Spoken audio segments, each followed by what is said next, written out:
Chennai super king fans के लिए बड़ी खबर है। पहली चीज तो ये कि महेंद्र सिंह धोनी, जो अच्छी चीज है उनके लिए, महेंद्र सिंह धोनी कप्तान के रूप में वापस आ रहे हैं।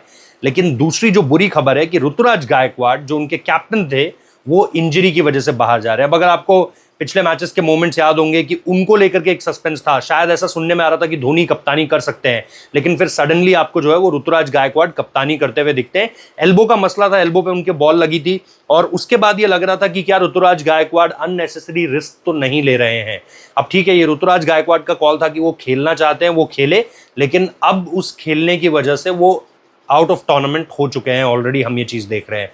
सो यहां पर अब उनके जाने के बाद महेंद्र सिंह धोनी का एज अ कैप्टन वापस आना, इसने थोड़ा सा चेन्नई सुपर किंग्स फैंस को राहत दी होगी, क्योंकि अगेन चेन्नई के लिए ये सीजन अच्छा नहीं जा रहा था। इसमें कैप्टन ऋतुराज गायकवाड़ का कोई बहुत ज्यादा फ्लॉ नहीं है, क्योंकि ठीक है वो टीम की बेहतरी के लिए अपने आप को नंबर 3 कर रहे थे, लेकिन वहां पर मेरा उनसे बस यही सवाल था कि आप इस टीम के बेस्ट बैटर हो, आपने नंबर 1 पर आकर सब कुछ अचीव किया है। 2021 इसलिए जीते क्योंकि आप और फाफ ने अच्छी साझेदारी की, 2023 इसलिए जीते क्योंकि आपने और डेविन कॉनवे ने, मतलब ये सबसे स्ट्रॉन्ग पॉइंट्स अगर आप चेन्नई की टीम के देखोगे कि क्यों वो ये 2 आईपीएल जीते, तो वो पोजीशन छेड़कर वो मुझे जवाब चाहिए ऋतुराज गायकवाड़ से। और जब माइक हसी ने इसके बारे में जवाब देना चाहा या स्टेफन फ्लेमिंग ने इसके बारे में जवाब देना चाहा, तो बार बार यही कहा गया कि ऋतुराज गायकवाड़ खुद को 3 नंबर पर खिलाना चाह रहे हैं।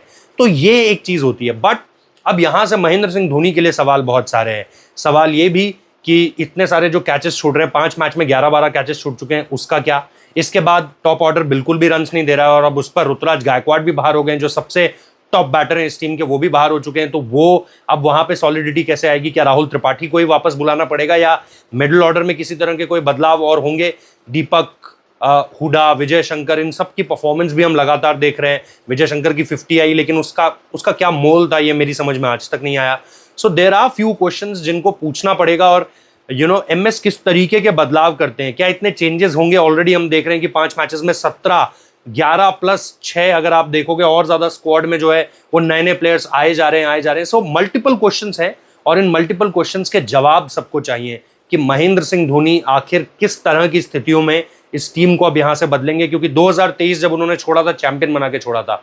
अब 5 मैच में चेन्नई 4 मैच हार चुकी है और 1 मैच जीती है। आगे की राह बड़ी मुश्किल है। आगे अभी भी अगर आप देखोगे तो 9 मैचेस बाकी है, 9 में से 7 मैचेस जीतने पड़ेंगे अगर प्लेऑफ जाना है तो। लेट्स सी धोनी क्या करते हैं। कोई कर सकता है तो शायद वही कर सकते हैं, क्योंकि उनके साथ ये रेप्यूटेशन है कि धोनी ये काम करके दे सकते हैं।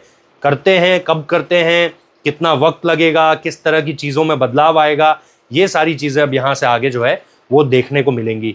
आप लोगों का इस पर क्या कहना है कमेंट बॉक्स में ज़रूर बताइए। और ये भी कि क्या ये मूव एग्जैक्ट पॉइंट, मतलब क्या ये मूव आपको लग रहा है कि सही मूव है या फिर आपकी कुछ और राय है। Thank you so much.